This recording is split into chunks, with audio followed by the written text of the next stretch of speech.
Good afternoon. My name is Joseph Lloyd and I source cars for people on a professional basis. Although most of the cars I source are between £1,000 and £5,000, very often I've been asked to show something a little bit cheaper on the channel, and so I came up with No Budget Reviews, the series where we look at cars that you can buy in good condition with an MOT for under £1,000 and you can enjoy driving. We don't film this in an expensive manner, we don't use separate microphones, we don't use dual head tripods, we don't even use a DSLR, but we do have a lot of fun.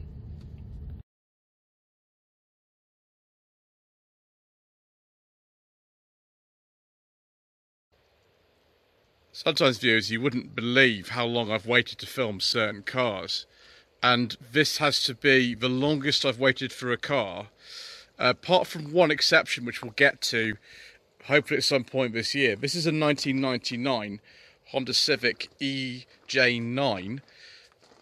In this country, we're not actually 100% sure of the trim level on this. We think it's a 1.4 Fusion. It just says 1.4i on the back, but this is owned by Mr and Mrs Quirk from Planetauto. I've been waiting an awfully long time to film this car. I think it was first offered when No Budget Reviews started, which was November 2019. It's now June 2022, so an awfully long time. The Civic of this generation was very confusing. There were various body styles built in various countries with all different sort of interconnected chassis codes and things. But this actually is a pretty good example. I know it's got scrapes, you can see rust on it.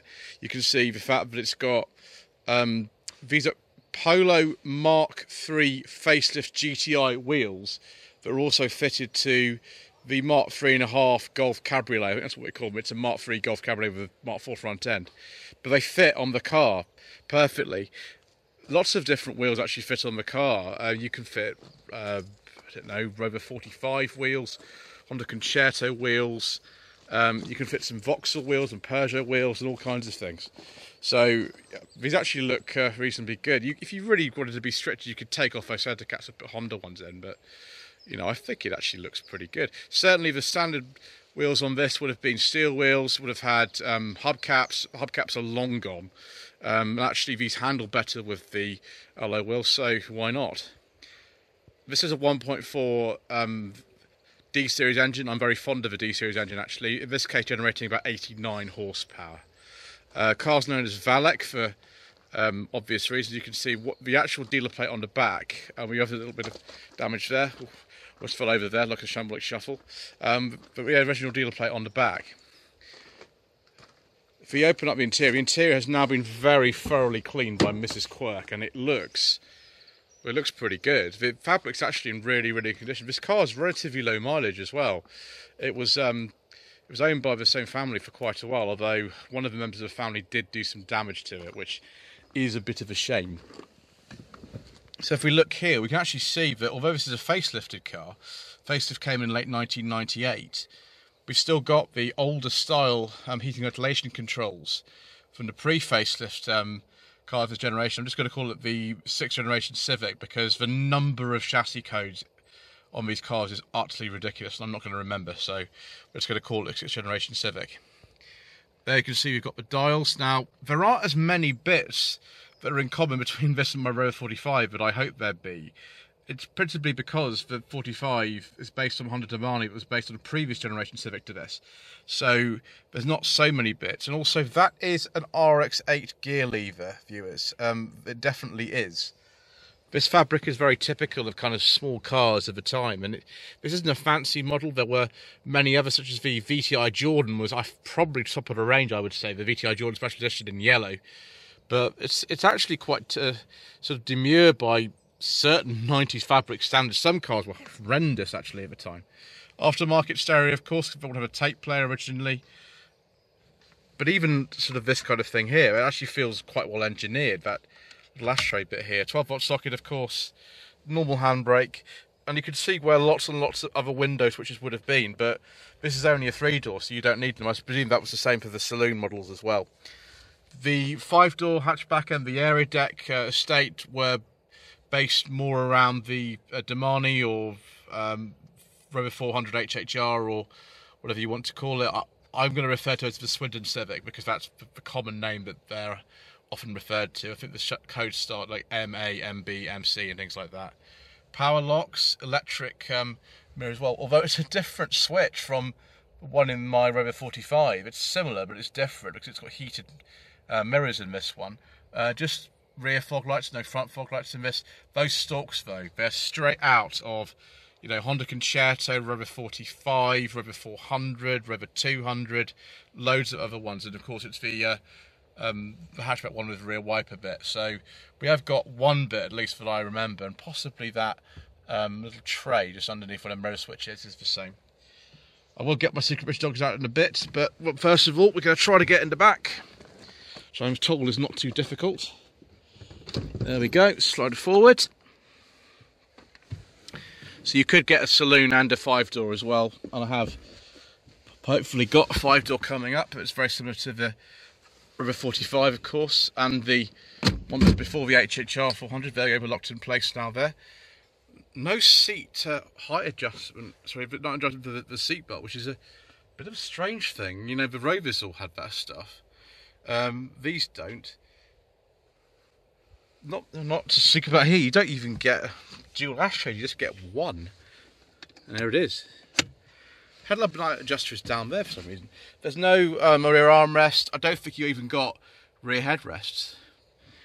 But the headroom's actually better than I thought. My head is just about sort of brushing the top. And actually the legroom is better than I thought it would be as well. It's not too bad. You can see here, if someone was relatively short, I wouldn't have a problem at all. Yeah, it's not bad really, and you know, again, Mrs Quirk has cleaned this to a very, very high standard. Whilst we're here, we can go over the myriad chassis codes. The coupes were EJ6, EJ7, EJ8 and EM1. The 3-door hatch, EJ6, EK1, 2, 4 and 9. Saloon was EJ6, 8 and 9. This is, it says you'll see the chassis plate in EJ9 as well. It gets very confusing, and the 5-door Swindon Civics are different. We will walk around the back as well in a second. I'll just need to go and pop the boot release, which is on the driver's side. Whilst we're here, we can actually see that there's quite a lot of adjustment for the driver's seat just on this side. Same release as in my Rover. That's not a surprise there. See if that's actually worked. It has. The windows of valet. I know, there we go. So there is a spare tyre under here. I'll just have to move a couple of things. Well, what's it there? Yeah, it doesn't matter about that, sir. Don't worry about that. Let's lift this up. There we go. There is a full-size spare in there. Yeah, it's a full-size spare.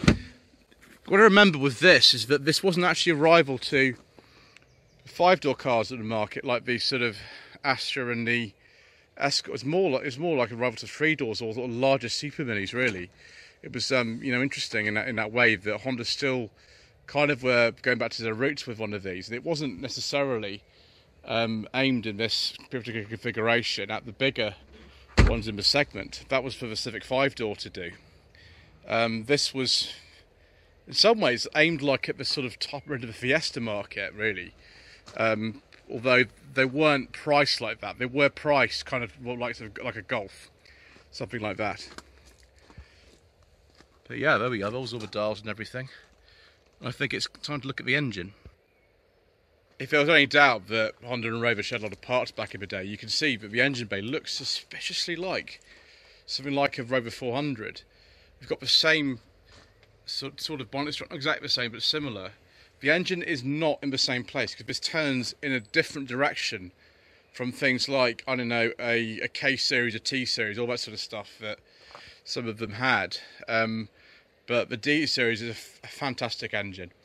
This is the engine code. It's called the D14Z2. It was only made actually for a couple of years with this body shell. to do with the Euro 3 emissions regulation that came in 2000. I think production of these finished early 2001, and then it went on to the next generation, from what I remember. But you can see it's a pretty naked engine. There's no plastic covers or anything on here. One thing you have to watch with these, apart from making sure the cam belt's done, is the cam cover gasket does weep a little bit of oil, but this one's actually pretty good. Considering it's done 84,000 miles and this car's well over 20 years old, it's not bad.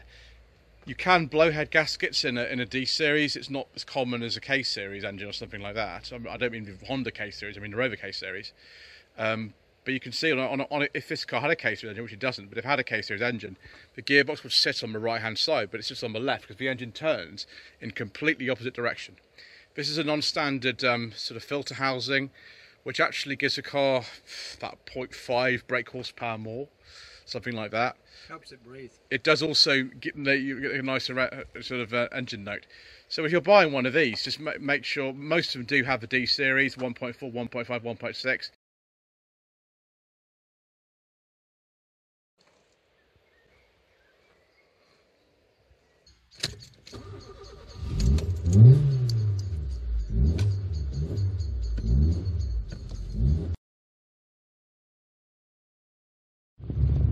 Right, here we are on our way to pick up some fish and chips, and Mr Quirk has let me drive, which I'm sure he prefer I'm not doing, because we will not get there as quickly as if he drives, but never mind. No, it's a 20 limit, we're a bit stuck here as it is anyway. Yeah, anyway, yeah.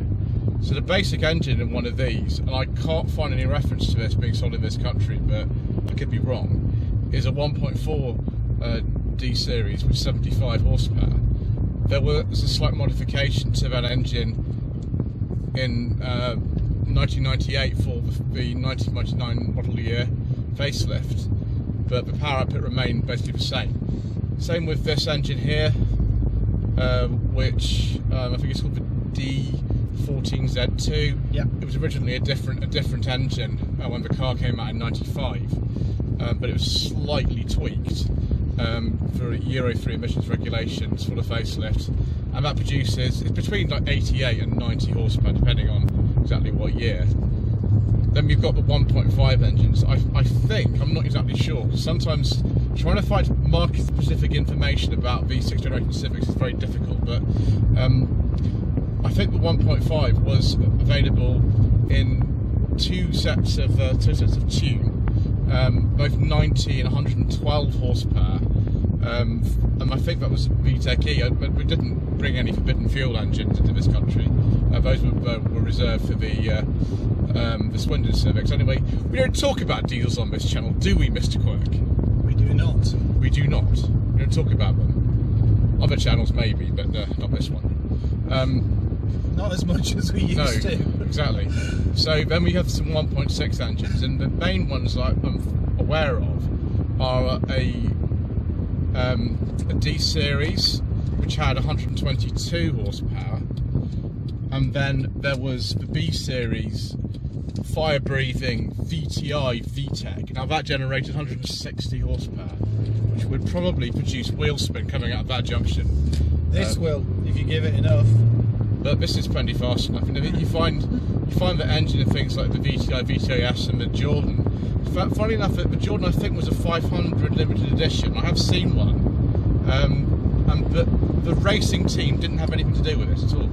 They didn't have anything to do with it whatsoever, which I find quite strange. So we've got standard suspension in this car, but as you've seen, we've got the Volkswagen alloy wheels on this. We go round over the crossing. It's actually not too bad. The suspension's quite soft in this. I mean, for a car of this type, the suspension would not have been considered very soft.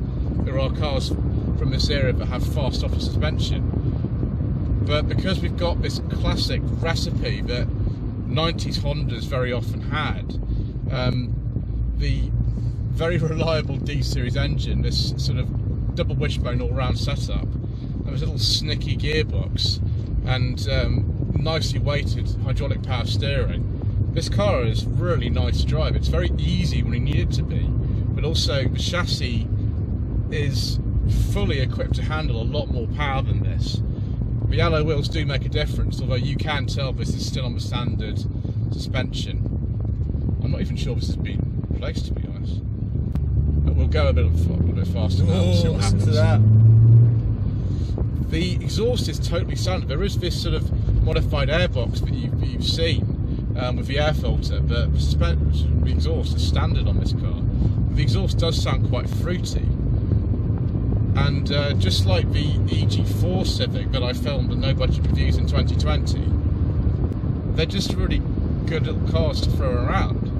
And you know, at the time people were saying, oh, it's a really boring car, it's a little bit too expensive, there's nothing to it. These days, I don't think you can pick up a car, even in this condition like this, for less than £1,000. Obviously, Mr Quirk did so for a few years ago for under half no budget reviews money. But I don't think you can anymore. So many of these are just being taken to be modified and have crazy engine swaps put in them and ridiculous body kits and all kinds of stuff. Well, the amount that have K20s now is unbelievable, isn't it? Exactly. This very lightly modified example is still really good, and I think they've had it. Is it 3 or 4 years you've had this? Yeah, 3 to 4. I can't remember. COVID's kind of made me lose track. Yeah. Because that's it. My main plan was to replace the bumpers, which the grandchild decided to curb on walls and all types of stuff. But as you can see, it holds itself well, doesn't it? I never thought I'd see you driving this like this. Wow. I'm not actually pushing it as hard as I could. Oh, you don't need to. I'm not. Oh no, we're travelling at 50, 55 through. We're perfectly within the speed limits and everything here. We're not doing anything too kind of silly. But on a little twisty road like this, it's just sort of this perfect little car for going to a chip shop when you haven't got much time. Yeah. Which is exactly the position that we're in. So yeah, I think I'm going to have to actually, when we get back or something, I'm going to have to park up and draw some conclusions about the amazing 6th generation Honda Civic.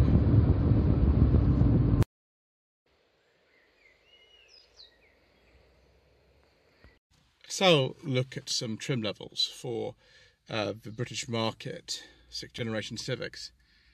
So there was the ES, the Fusion, which I think one of these is. It could just be the 1.4i, but I think it's the Fusion. The Illusion, the Initial, the LE, the LS, the S, SE Executive, SE Executive Sport, SE, SE Sport, Special Edition, Sport. It's really confusing. Special Edition, and Sport. But there's also an SE Sport. It's very confusing. The Tornado, the VTI, the VTIS, and the VTI Jordan. So, viewers, should you consider a 6th generation Honda Civic for your hard-earned budget of up to £1,000? Well, this car has actually been around for quite some time on the Planetauto fleet. It keeps passing the MOT, even if there are bits of rust on it. Those aren't actually ever bringing up any advisories. These D-series engines, like the one in here, they will run without coolant. You actually run them without oil. Well, not very well. I mean, it's probably going to kill the engine, but if you were in the middle of a desert and you needed to, you could do that to try to get you back to civilization.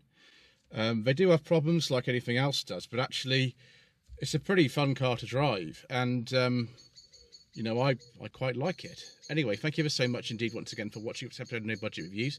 Please don't forget to subscribe to the channel, like this video and leave a comment below, and we'll see you again soon for more very, very shoestring videos.